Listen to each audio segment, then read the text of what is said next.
پیر سید عارف بہاول حق شاہ صاحب پرنسپل دارالعلوم محمدیہ غوثیہ سیالکوٹ کینٹ سجادہ نشین آستانہ عالیہ کروٹا شریف سجدہ نعروں کی گونج میں آپ کا استقبال کیجئے نعرہ تکبیر نعرہ تکبیر نعرہ رسالت نعرہ رسالت سیدی مرشدی یا نبی یا سیدی مرشدی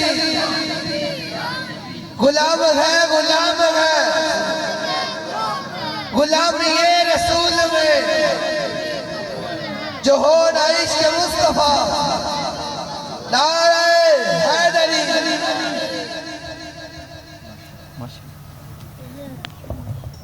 ونصلی علی رسول کریم مبعد اعوذ باللہ من الشیطان الرجیم بسم اللہ الرحمن الرحیم لقد من اللہ علی المؤمنین اذ بعث فیہم رسولا صدق اللہ العلی العظیم وصدق رسولہ النبی الأمی الکریم ان اللہ وملائکتہ یصلون علی النبی یا ایھا الذین آمنوا صلوا علیہ وسلموا تسلیما محبت کے ساتھ سلام صلاۃ والسلام علیکہ یا سیدی یا رحمتہ جناب محترم نذیر صاحب کو کہ انہوں نے یہ خوبصورت بزم سجائی اور اپنے آقا کریم صلی اللہ علیہ وآلہ وسلم کے ساتھ اپنی محبت کا اظہار فرمایا۔ اللہ تعالیٰ سے دعا ہے کہ اللہ تعالیٰ ان کی اس کاوش کو قبول فرمائے اور ان کی جولی کو اللہ تعالیٰ اپنی رحمت سے بھر دے۔ محفل میلاد کی بڑی برکتیں ہوتی ہیں، علماء بھی تشریف فرما ہیں۔ وہی باتیں میں آپ کے سامنے دہرانا چاہتا ہوں جو آپ سنتے ہیں، ہم بھی سنتے ہیں، اور ظاہر ہے حضور کی جو محبت کی باتیں ہیں وہ بار بار سنی جاتی ہیں، سنائی جاتی ہیں تاکہ ایمان زندہ و جاوید رہے۔ سبحان اللہ سبحان اللہ۔ تو محفل میلاد کی بڑی برکت ہوتی ہے، جس گھر میں حضور کا ذکر ہوتا ہے وہ گھر کبھی بھی آباد نہیں ہوتا۔ تو جیسے ہی میلاد شریف کے مہینے کا آغاز ہوتا ہے تو ہر طرف سے درود و سلام کی سزائیں بلند ہوتی ہیں، جھنڈیاں لگنا شروع ہو جاتی ہیں، لائٹیں لگنا شروع ہو جاتی ہیں، موسم میں عجیب سی ایک روحانیت پیدا ہو جاتی ہے۔ سورج اپنا رنگ بدل لیتا ہے، چاند اپنی روشنی کو بدل لیتا ہے، دن اور رات کا سما فضا بدل جاتی ہے۔ تو یہ حضور کے آنے کی خوشخبریاں ہیں۔ تو جس گھر میں حضور کا ذکر ہوتا ہے اس گھر میں کبھی اندھیرا نہیں ہوتا، اس گھر میں کبھی بے برکتی نہیں ہوتی۔ تو آقا کریم صلی اللہ علیہ وآلہ وسلم کی ذات ہی ہے جس کی وجہ سے ہم پہ کرم ہونا ہے، جس کی وجہ سے ہم پہ رحمت ہونی ہے۔ آپ کی نسبت کے بغیر ہم کچھ بھی نہیں ہیں۔ خاک ہم میں کمال رکھا ہے، بس مصطفیٰ نے سنبھال رکھا ہے۔ حضرت عمر فاروق رضی اللہ تعالی عنہ آپ اپنے زمانہ خلافت میں ایک سفر پر روانہ ہوئے تو ایک درخت کے نیچے بیٹھ کر آپ کی آنکھوں سے آنسو نکل گئے، زاروں قطار رونا شروع کر دیا۔ صحابہ کرام نے پوچھا یا امیر المومنین کیا بات ہے کہ آپ کی آنکھوں سے بلا وجہ آنسو نکل گئے، کیوں رو پڑے؟ تو حضرت عمر فاروق رضی اللہ تعالیٰ عنہ وہ شہنشاہ، وہ خلیفہ جس کے چلنے سے ظلمتیں ختم ہو جاتی تھی، جن کے چلنے سے کفر ختم ہو جاتا تھا، اور دنیا کے 3 حصوں پر جس کی حکمرانی تھی، وہ فرمانے لگے اے میرے دوستو، اے حضور کے غلاموں، یہ وہی صحرا ہے جہاں میرا باپ خطاب مجھے اونٹ چرانے کے لیے بھیجتا تھا، اور میں اپنی نادانی اور ناسمجھی کی وجہ سے اونٹوں کو صحیح چرا نہیں پاتا تھا۔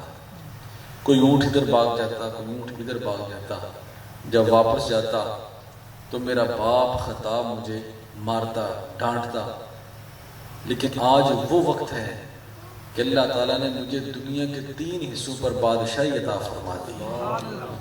پوری دنیا کا کنٹرول اللہ پاک نے مجھے عطا فرما دیا ہے، تو میں روتا اس بات پر ہوں کہ یہ سارا کرم میرے مدنی تاجدار کا۔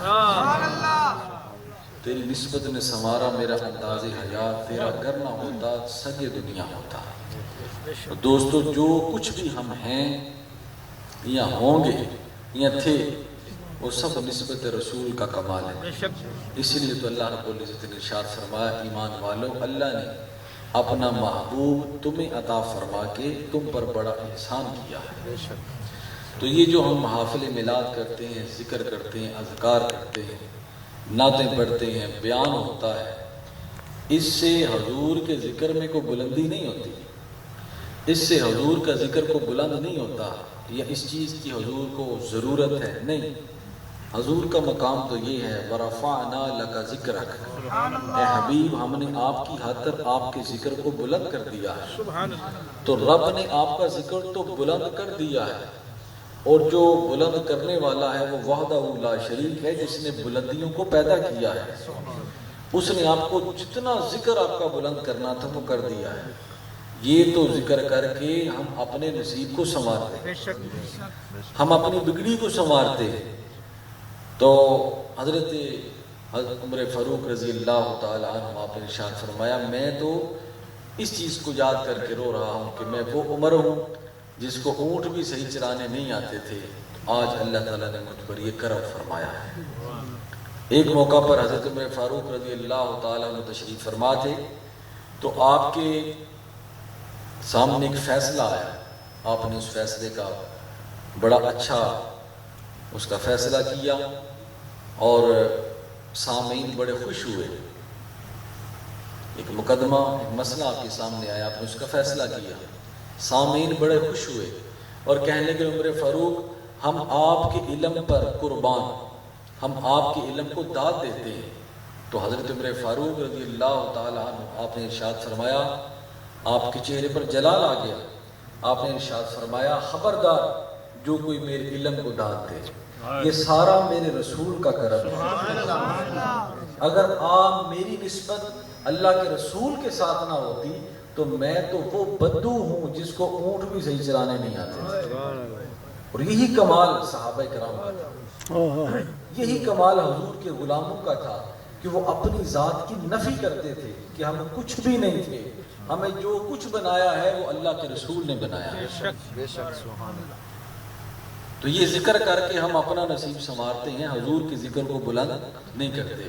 حضرت آقا کریم صلی اللہ علیہ وآلہ وسلم تشریف فرما ہے، تو صحابہ کرام سے پوچھا، آپ نے فرمایا، میرے صحابہ کرام، کبھی کبھی ایسا ہوتا تھا کہ حضور علیہ الصلوۃ والسلام صحابہ سے اپنی عظمت سنتے تھے، کبھی اپنی زبان سے اپنی عظمت کو بیان کرتے تھے۔ جب صحابہ عظمت بیان کرتے تو سرکار خوش ہوتے تھے، جب سرکار خود اپنی عظمت بیان فرماتے تو آپ فرماتے، میں فخر نہیں کرتا، مجھے اس بات پر فخر نہیں ہے، اللہ نے مجھے یہ مقام دیا ہے، مجھے اس پر فخر نہیں ہے۔ اور جب غلام بیان کرتے تو خوش ہوتے، جب حضرت حسان منبر رسول پر بیٹھ کر حضور کی نعتیں پڑھتے اور حضور کے قصیدے گاتے تو حضور وہ قصیدے اور نعتیں سن کر خوش ہوتے اور دعائیں دیتے، اور یہ دعا دیتے، یا رب العالمین، جبرائیل کے ذریعے حضرت حسان کی مدد فرما۔ سبحان اللہ۔ جب اپنی زبان سے اپنے قصیدے بیان کرتے، اپنی شان بیان کرتے، تو آپ فرماتے کہ مجھے اس پر فخر نہیں، لیکن میں ہوں، یہ میرا یہ مقام ہے، میں اللہ کا حبیب ہوں، مجھے اللہ نے یہ مقام عطا فرمایا ہے۔ تو صحابہ کرام کے درمیان تشریف فرما ہے، تو آپ نے فرمایا، میرے صحابہ کرام، بتاؤ تمہیں دنیا کی سب سے اچھی چیز کون سی لگتی ہے؟ اب دنیا کی ہزارہ چیزیں ہیں جو اچھی ہیں۔ ایک صحابی اٹھے، انہوں نے کہ یا رسول اللہ صلی اللہ علیہ وآلہ وسلم، مجھے نماز پڑھنا بڑا اچھا لگتا ہے، جی چاہتا ہے میں نماز پڑھتا رہوں، ایک نماز کا وقت ہو جائے، دوسری نماز، دوسری کا تیسری نماز، چوتھی، پانچویں، ہر وقت نماز میں رہو۔ اب نماز پڑھنا بہت بڑی عبادت ہے۔ حضور علیہ الصلوۃ والسلام نے ارشاد فرمایا کہ اب قبر میں سب سے پہلا سوال نماز کے بارے میں ہوگا، سب سے پہلا سوال۔ اور نماز میری آنکھوں کی ٹھنڈک ہے، نماز مومن کی معراج، نماز دین کا ستون ہے۔ فرمایا نماز کا یہ مقام ہے، اگر بات اسی پر ختم ہو جاتی تو سرکار اگلے صحابی سے سوال نہ کرتے. آپ نے فرمایا مجھے نماز اچھی لگتی ہے. آپ نے فرمایا بہت اچھا. پھر دوسرے صحابی سے سوال کیا, فرمایا آپ کو کون سی چیز اچھی لگتی ہے؟ انہوں نے کہا یا رسول اللہ مجھے روزہ رکھنا اچھا لگتا ہے, جی چاہتا ہے ہر مہینہ ماہ رمضان بن جائے, میں روزے رکھوں, ہر روز میں روزہ رکھوں. روزے کا بڑا مقام ہے. روزہ حضور نے فرمایا روزہ ڈال ہے, روزہ جنت کی ضمانت ہے. روزہ دار کے منہ کی بدبو رب کے نزدیک خوشبو ہے. یہ مقام ہے روزہ دار کا. اس کے راتوں کی بڑی فضیلت ہے, اس کے دن کی بڑی فضیلت ہے. تو فرمایا کہ میرا جی چاہتا ہے کہ روزہ, اب روزے کا یہ مقام ہے, لیکن آقا کریم صلی اللہ علیہ وآلہ وسلم بات نماز اور روزے پر ختم ہو گئی تو ختم ہو جانی چاہیے تھی, گفتگو یہاں ختم ہو جاتی. لیکن سرکار نے اگلے صحابی سے سوال کیا, بتائیں آپ کو کون سی چیز اچھی لگتی ہے؟ انہوں نے کہا یا رسول اللہ مجھے صدقہ و خیرات دینا اچھا لگتا ہے, جی چاہتا ہے آتا جائے رب کی بارگاہ میں دیتا جاؤں. مجھے سخی بننا اچھا لگتا ہے, اللہ کی بارگاہ میں دیتا جاؤں. پھر بات یہاں ختم نہیں ہوئی, سرکار نے اور سے پوچھا. انہوں نے کہا یا رسول اللہ مجھے حج کرنا بڑا اچھا لگتا ہے, جی چاہتا ہے ہر سال میں حرمین شریفین کی زیارت کے لیے جاؤں, بیت اللہ کا طواف کروں, صفا و مروہ کی سعی کروں, مینا میں جاؤں, مزدلفہ میں جاؤں. ہر سال مجھے حج کرنا بڑا اچھا لگتا ہے. تو بات چلتی رہی, نماز کی بات ہو گئی, روزے کی بات ہو گئی, حج کی بات ہو گئی, زکوٰۃ کی بات ہو گئی. یہی ارکان اسلام ہے, اسی کا نام اسلام ہے. لیکن سرکار کی جو تمنا تھی, سرکار جو چیز بتانا چاہتے تھے, اس کا بھی ذکر نہیں ہوا. ظاہر ہے ہر ایک کا اپنا اپنا ظرف ہے, جس نے جو کچھ کہا اس نے ٹھیک کہا. لیکن عاشقوں کا مزاج اور ہوتا ہے, سبحان اللہ, عاشقوں کا مزاج اور ہوتا ہے, عاشقوں کی نظر اور ہوتی ہے. حضرت سیدنا صدیق اکبر بھی وہاں تشریف فرما. تو کسی نے کیا خوب کہا ہے کہ محبت رسول دیکھنی ہو تو صدیق کی گلی سے گزرو. محبت رسول کا پتہ چلے گا کہ محبت کہتے کسے ہیں. لیلا مجنو کے قصے سے محبت کا پتہ نہیں چلتا, پتہ چلتا ہے محبت کا تو سیدنا صدیق اکبر کی زندگی سے پتہ چلتا ہے کہ محبت کہتے کسے ہیں. اپنا سب کچھ, اپنی زندگی, اپنا جینا مرنا سب کچھ سرکار کے حوالے کر دیا. غزوہ تبوک کے موقع پر جب سب کچھ سرکار کے حوالے کر دیا, گھر کی سوئی بھی سرکار کی بارگاہ میں لے آئے. تو فرمایا صدیق گھر کے لیے کیا چھوڑا ہے؟ آپ نے فرمایا وہاں اللہ اس کا رسول ہی کافی ہے.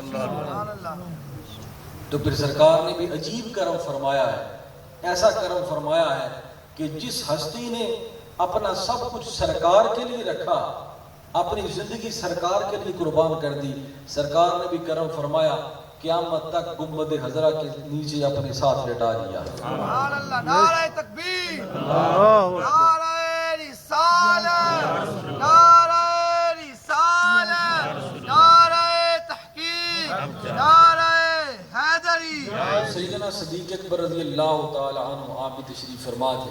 آپ سے پوچھا, آپ نے فرمایا صدیق اکبر آپ بتائیں آپ کو کون سی چیز اچھی لگتی ہے؟ اب نماز بھی ہو گئی, روزہ بھی ہو گیا, حج بھی ہو گیا, زکوٰۃ بھی ہو گئی, سارے معاملات ہو گئے, اب بات تو رہی کوئی نہیں. لیکن جو ان عبادات کا حاصل ہے, جو ان عبادات کا مغز ہے, وہ کسی عاشق نے بتانا تھا. سرکار خود بھی بیان فرما سکتے تھے, سرکار فرما سکتے تھے, لیکن آپ نے فرمایا صدیق آپ بتائیں آپ کو کون سی چیز اچھی لگتی ہے؟ تو آپ نے بڑا پیارا جملہ ارشاد فرمایا, آپ سنتے بھی ہیں, اس کی تاثیر کو دیکھیں. آپ نے فرمایا یا رسول اللہ نماز, روزہ, حج, قرآن ہر چیز اپنی جگہ, لیکن میری جو محبوب چیز یہ ہے کہ النظر الی وجہ رسول اللہ, آپ کا چہرہ بددعا ہو, صدیق کی نگاہیں ہوں, آپ دکھاتے جائیں میں دیکھتا جاؤں. سبحان اللہ, سبحان اللہ. یہ سب سے میری پسندیدہ چیز ہے. اب آگے حضور نے سوال کسی سے نہیں کیا, صحابہ کو بھی سمجھا دیا, ہمیں بھی سمجھا دیا کہ لوگوں نماز روزہ اپنی جگہ, لیکن محبت رسول اگر نہ ہو تو ان چیزوں کا کوئی فائدہ نہیں. تو محبت رسول جو ہے وہ سب سے بڑھ کر ہے. فرمایا یا رسول اللہ میری خواہش ہے, میری پسندیدہ چیز یہی ہے النظر الی وجہ رسول اللہ. صحابہ کرام کا ترہ امتیاز اور ان کی امتیازی شان تھی ہی یہی کہ وہ اپنی جان, مال, اولاد سب سے بڑھ کر سرکار کو خیال کرتے تھے, سرکار کو سمجھتے تھے. اپنا ہر چیز قربان کر دیتے. اس لیے تو حضرت سیدنا صدیق اکبر حضرت علی رضی اللہ تعالی عنہ آپ سے کسی نے پوچھا کہ آپ کو اللہ کے نبی سے کتنا پیار ہے؟ آپ نے فرمایا مجھے اپنی جان مال اولاد سب سے بڑھ کر پیار ہے، سب سے بڑھ کر اپنے نبی سے پیار ہے. پھر آپ نے ایک مثال دی، آپ نے فرمایا صحرا میں کوئی مسافر پیاسا ہو، اس پیاس سے مر رہا ہو، اور اسے اگر کہا جائے کہ تمہیں پانی چاہیے تو اس کو جتنی پانی کی خواہش ہوتی ہے اس خواہش سے بڑھ کر مجھے اپنے نبی سے پیار ہے، اس سے بڑھ کر مجھے اپنے نبی سے پیار ہے. تو فرمایا کہ النظر الی وجہ رسول اللہ. تو دوستو جو کچھ بھی ہے وہ نسبت سرکار کی وجہ سے، جو ہم اگر بچے ہیں تو نسبت رسول کی وجہ سے بچے ہیں. پہلی امتوں کو دیکھیں تو کوئی ایک برائی کرتا ہے تباہ ہو جاتا ہے، کوئی ایک گناہ کرتا ہے تباہ ہو جاتا ہے، کوئی کم تولتا ہے تو وہ برباد ہو گیا، جو کوئی ایک بدکاری کرتا ہے تو وہ قوم تباہ ہو جاتی ہے، کوئی بددیانتی کرتی ہے، کوئی بد نظری کرتی ہے. لیکن آج دیکھیں امت مسلمہ کیسے کیسے فتنوں میں مبتلا ہے، کیسی کیسی برائیوں میں مبتلا ہے، کیسی کیسی خطاؤں میں مبتلا ہے. لیکن اللہ تعالیٰ کی بارگاہ میں وہی بندہ جب سچے دل سے توبہ کرتا ہے تو اللہ کو حیا آتی ہے کہ یہ حضور کی امت کا بندہ ہے، یہ حضور کا امتی ہے، اور اللہ تعالیٰ اس کی توبہ کو اس طرح قبول فرما لیتے ہیں کہ اس کے گناہوں کو نیکی میں بدل دیتے ہیں. آج ہمارے معاشرے میں دیکھیں کون کون سی غلطیاں موجود ہیں، اوپر سے لے کر نیچے تک بددیانتی نظر آتی ہے الا ماشاءاللہ. لیکن اللہ تعالیٰ اپنے محبوب کریم صلی اللہ علیہ وآلہ وسلم کی نسبت کی وجہ سے ہم پر کرم فرما دیتے ہیں، ہم پر رحم فرما دیتے ہیں. میں بڑی محبت کا ایک واقعہ، ہمارے قبلہ شاہ صاحب رحمۃ اللہ تعالی علیہ آپ فرمایا کرتے تھے، آپ فرماتے تھے کہ یہ حضور کا ذکر کرنا یہ سب سے بڑی نعمت ہے، یہ ہر ایک کو نصیب نہیں ہوتی اور ہر ایک کا حصہ نہیں ہے. سرکار کا ذکر کرنا یہ ہر ایک کا حصہ نہیں ہے. ہم لوگ کہتے ہیں کہ فلاں بندہ محفل نہیں کرتا، فلاں بندے تو میلاد شریف نہیں مناتے. تو قبلہ شاہ صاحب فرماتے تھے یہ بڑے کام ہیں، یہ بڑے لوگ کرتے ہیں. میلاد منانا، سرکار کا ذکر کرنا، یہ وہ ہر کام، ہر جو ہے وہ بندے کا کام تھوڑی ہے، یہ بڑا کام ہے، بڑے لوگ کرتے ہیں اور نصیب والے لوگ کرتے ہیں، یہ ہر کسی کا کام نہیں ہے. اگر قصیدہ بردہ شریف لکھا ہے علامہ شریف الدین بصیری نے تو یہ انہی کا حصہ ہے، یہ ہر لطو فتو کا حصہ نہیں ہے. تو محفل ذکر رسول سے جانا، یہ ذکر رسول بڑی چیز ہے، یہ بڑے لوگ کرتے ہیں. شاہ صاحب فرماتے تھے.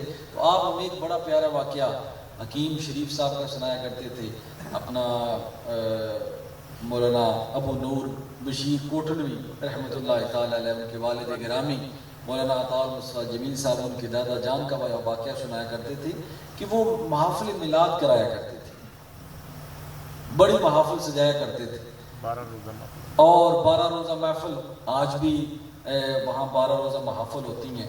اور اس دفعہ بھی ہوئی، میں بھی ایک محفل میں شریک ہوا. تو وہ سلسلہ آج بھی جاری ہے اور الحمدللہ ہر علاقے میں جاری ہے. کئی علاقے کا سے پورا مہینہ انہوں نے جو ہے وہ محفل میلاد کا انعقاد کیا. تو وہ سجایا کرتے تھے. کیا ہوا کہ ان پر فالج کی تکلیف ہو گئی. جو اللہ کے محبوب کے عاشق ہوتے ہیں امتحان تو آتے ہیں. حضور کے ایک صحابی تھے، یا رسول اللہ مجھے آپ سے پیار ہے. آپ نے فرمایا امتحان کے لیے تیار ہو جاؤ، مصیبت کے لیے تیار ہو جاؤ. کربلا سے گزرنا پڑتا ہے، چیہا میں گرنا پڑتا ہے، پھر جا کر کامیابی ملتی ہے. تو فرمایا کہ جب فالج کی تکلیف ہو گئی تو بعض لوگوں نے کہنا شروع کر دیا، جو نہ ماننے والے تھے انہوں نے کہنا شروع کر دیا کہ یہ بڑی محفلیں سجاتا تھا، بڑا کچھ کرتا تھا، اب اپنے نبی سے جا کر کہے کہ فالج ٹھیک ہو جائے. ایسے ایسے لوگ بھی تو ہیں، ایسے ایسے لوگ بھی تو موجود ہیں. تو جب پتہ چلا نا تو رو پڑے، چیخیں نکل گئی. رات کو گریہ زاری کی، جس طرح علامہ شریف الدین بصیری رات کو گریہ زاری کی اور قصیدہ بردہ شریف لکھا. فالج کی تکلیف تھی تو گریہ زاری کی، یا رسول اللہ میں ہر چیز سن سکتا ہوں لیکن میں یہ تانا نہیں سن سکتا کہ میں آپ کا ذکر کرتا تھا تو اس لیے بیمار ہو گیا، یہ تانا مجھ سے نہیں سنا جائے گا، مجھ پر کرم فرما یا رسول اللہ انظر حالنا یا حبیب اللہ اسمع قالنا۔ تو جب یہ کہتے کہتے سو گئے تو قسمت بیدار ہو گئی، اللہ کے نبی تشریف لے آئے اور اللہ کے نبی نے آ کر حکیم صاحب کے جسم پاک پر ہاتھ پھیرا اور دعا فرمائی، فرمایا زندگی میں کبھی بیمار نہیں ہوگے۔ حضرت علامہ حکیم شریف صاحب ان کے بارے میں انہوں نے خود بیان کیا، فرمایا یا رسول اللہ تھوڑی دیر میرے کمرے میں اور ٹھہر جائیں، فرمایا تیرے جیسے کئی مریض ہیں جن کے پاس میں نے جانا ہے۔ سبحان اللہ، نعرہ تکبیر، نعرہ رسالت، عظمت و شان مصطفیٰ، زندہ باد، مقام مصطفیٰ۔ فرمایا جب صبح اٹھے تو جسم ٹھیک تھا اور پھر آخری دم تک وہ اللہ کے نبی کی محافل سے جاتے رہے۔ تو جو کچھ ملا ہے، جو کچھ ملے گا وہ سرکار کے صدقے ملے گا، وہ سرکار کی نسبت سے ملے گا، وہ سرکار کے توسل سے ملے گا۔ تو صحابہ کرام کا ترہ امتیاز محبت رسول، صحابہ کرام کی امتیازی شان عشق رسول کہ ہر چیز وہ قربان کر دیتے۔ میں ایک واقعہ پڑھ رہا تھا حضرت عبداللہ بن عباس رضی اللہ تعالیٰ عنہ کے بارے میں۔ آپ پہلے گھر چھوٹے چھوٹے ہوتے تھے، آج تو ڈبل منزلہ، 3 منزلہ، 4 منزلہ، اگر 1 منزلہ بھی ہو تو وہ بلند ہوتا ہے۔ تو چھوٹے چھوٹے حجرے ہوتے تھے، چھوٹے چھوٹے کمرے ہوتے تھے، ویسے نیچے سے بندہ اوپر بغیر سیڑھیوں کے چڑھ جاتا تھا۔ تو حضرت عبداللہ بن عباس رضی اللہ تعالیٰ عنہ کا گھر، آپ اپنے چھت کے اوپر مرغی ذبح کر رہے تھے، تو مرغی کا خون جو ہے وہ پرنالے کے ذریعے باہر گلی میں گر رہا تھا۔ حضرت عمر فاروق رضی اللہ تعالیٰ عنہ آپ گلی سے گزر رہے ہیں تو خون جو ہے وہ آپ کے کپڑوں پر گر گئے، کپڑوں پر چھینٹے پڑ گئے۔ حضرت عمر فاروق رضی اللہ تعالیٰ عنہ نے گھر میں پیغام بھیجا کہ یہ پرنالہ اتاریں اور چھت پر جو ہے یہ مرغا ذبح نہ کیا کریں، گلی پر گزرنے والوں کو تکلیف ہوتی ہے، کپڑے خراب ہو گئے۔ اب حضرت عبداللہ بن عباس فرماتے ہیں کہ میں نے وہ پرنالہ اتار دیا، کیونکہ آپ امیر المومنین تھے، خلیفہ تھے، میں نے اتار دیا، لیکن میں واپس حضرت عمر فاروق رضی اللہ تعالیٰ عنہ کی بارگاہ میں پہنچا۔ میں نے کہا حضور میں نے آپ کے حکم کی تعمیل تو کر دی ہے، لیکن ایک بات کہنا چاہتا ہوں۔ وہ کیا؟ آپ نے فرمایا وہ کیا؟ فرمایا اصل بات یہ ہے کہ ایک مرتبہ حضور علیہ الصلوۃ والسلام اپنے زمانہ پاک میں میرے گھر تشریف لائے تھے اور میرے گھر کی چھت پر چڑھ کر یہ پرنالہ سرکار نے اپنے ہاتھوں سے لگایا تھا، اپنے ہاتھوں سے لگایا تھا۔ اب دیکھیں وہ لوگ شریعت کو زیادہ سمجھتے تھے یا ہم لوگ سمجھتے تھے؟ وہ زیادہ توحید پرست تھے یا ہم زیادہ توحید پرست ہیں؟ توحید تو ان کے گھروں سے جنم لیتی تھی، توحید تو ان کے جو ہے وہ چلنے پھرنے سے ہمیں سمجھ آتی ہے۔ وہ زیادہ توحید پرست تھے یا ہم زیادہ توحید پرست ہیں؟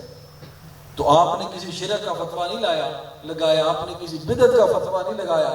حضرت عمر فاروق وہ بادشاہوں کا بادشاہ جس کے بارے میں حضور نے فرمایا لو کان بعد نبی لکان عمر، اگر میرے بعد کوئی نبی ہوتا تو وہ عمر ہوتا۔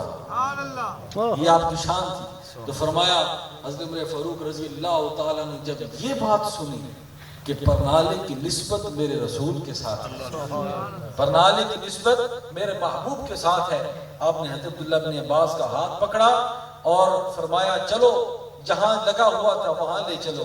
اب حضرت عمر فاروق کا طریقہ دیکھیں، آپ جس طرح گھوڑا بن جاتا ہے انسان، اب ویسے بن گئے۔ فرمایا کہ وہ پرنالہ جو سرکار نے اپنے ہاتھوں سے لگایا تھا، اپنے پیر میری کمر پر رکھو، میری کیا مجال کہ جو چیز سرکار نے لگائی ہے میں اسے اکھیڑ دوں، یہ کیسے ہو سکتا ہے؟ تو اسی طرح وہ پرنالہ لگا دیا گیا۔ بتانا یہ مقصود تھا کہ ہمیں سرکار سے بھی پیار ہے، ہمیں اس چیز سے بھی پیار ہے جس کی نسبت سرکار کے ساتھ ہے، بلکہ اس ذرے سے بھی پیار ہے کہ جس کی نسبت سرکار کے ساتھ ہے۔ صحابہ کرام جھاڑو دیتے تھے تو جھاڑو دیتے ہوئے جو خاک مدینہ پاک سے اٹھتی تھی، اب وہ اس خاک کے لیے اپنے چہروں پر نقاب نہیں اوڑھتے تھے، بلکہ وہ چہروں پر نقاب، وہ چہروں پر مٹی پڑنے دیتے تھے۔ کیوں؟ ان کا عقیدہ تھا کہ مدینہ کی مٹی بھی شفا ہے، یہ بھی خاک شفا ہے۔ تو دوستو، حضور علیہ الصلوۃ والسلام کی محبت، آپ کا پیار، آپ کا عشق، یہ سب سے بڑی نعمت ہے، لیکن یہ نعمت ہر کسی کو نصیب نہیں ہوتی، یہ ہر ایک کا حصہ نہیں ہے۔ علامہ اقبال رحمۃ اللہ تعالی علیہ آپ نے اس لیے تو فرمایا تھا کہ محمد سے وفا تو نے تو ہم تیرے ہیں، یہ جہاں چیز ہے کیا لوہو قلم تیرے۔ بہت پہلے ایک بات میں اس پر ختم کروں گا، ہمارے ضیاء حرم میں ایک بات آئی کہ ہمارے بہت بڑے محدث گزرے ہیں زمانہ قریب کے، وہ مدینہ پاک تشریف لے گئے تو وہ خود بیان کرتے ہیں، وہ کہتے ہیں کہ میں مدینہ پاک گیا تو وہاں آج تو جدید بلڈنگ بن گئی اور بڑا عالی شان وہاں سما بن گیا، پہلے سادہ سا ماحول ہوتا تھا۔ تو وہ فرماتے ہیں کہ جب میں مدینہ پاک پہنچا تو میں نے ایک بچے کو دیکھا جو مدینہ پاک کی گلیوں میں مانگ رہا تھا، تو سرکار کا مجھے وہ فرمان یاد آ گیا کہ میرے مدینہ پاک کے رہنے والوں پر رحم کرو میری وجہ سے، ان کے ساتھ محبت کرو میری وجہ سے۔ تو میں نے اس غریب بچے کو بلایا اور میں نے کہا بیٹا کہ تو کب سے مانگ رہا ہے؟ اس نے کہا میں یتیم ہوں، میرے والدین فوت ہو گئے اور کوئی اور دوسرا بندہ نہیں، تو میں یہیں سے حجاج کرام آتی ہیں تو میں انہی سے مانگتا ہوں۔ تو وہ مصر کے رہنے والے تھے، انہوں نے کہا کہ بات یہ ہے کہ میں حضور علیہ السلام کی نسبت کی وجہ سے، انہوں نے کہا کہ میں تمہیں اپنے ملک لے جاتا ہوں، وہاں میں تمہیں پڑھاؤں گا، عالم دین بناؤں گا اور تمہارے روزگار کا بہترین انتظام کروں گا، کیا تم میرے ساتھ چلو گے؟ اس بچے نے اپنی بچگانہ انداز میں پوچھا، اس نے کہا جناب والا کیا مجھے اچھا کھانا دیں گے؟ آپ نے فرمایا، انہوں نے کہا جی میں تمہیں اچھا کھانا دوں گا۔ کیا مجھے اچھا لباس؟ انہوں نے کہا اچھا لباس بھی تمہیں ملے گا۔ اچھی رہائش؟ انہوں نے کہا اچھی رہائش بھی ملے گی۔ اب وہ بچہ خاموش ہو گیا، وہ بچہ کچھ دیر کے لیے خاموش ہو گیا اور ٹک ٹکی باندھ کر گنبد خضرا کی طرف دیکھنے لگا۔ اس نے کہا کہ جناب والا کیا آپ کے ملک میں اللہ کے نبی کا روزہ بھی ہے؟ کیا یہ منظر بھی وہاں مجھے ملے گا؟ انہوں نے کہا اگر یہ وہاں ملتا تو ہم یہاں کیوں آتے؟ ہم تو وہاں سے آئے ہیں اس بارگاہ میں سلام پیش کرنے کے لیے۔ اس بچے نے کہا میں ایسی بستی پہ نہیں جاؤں گا جس بستی میں یہ گنبد خضرا کا مکین ہے۔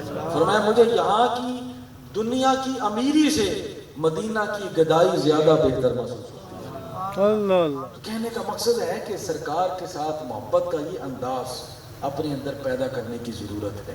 جب یہ چیز پیدا ہو جائے گی پھر اتباع رسول بھی پیدا ہو جائے گی۔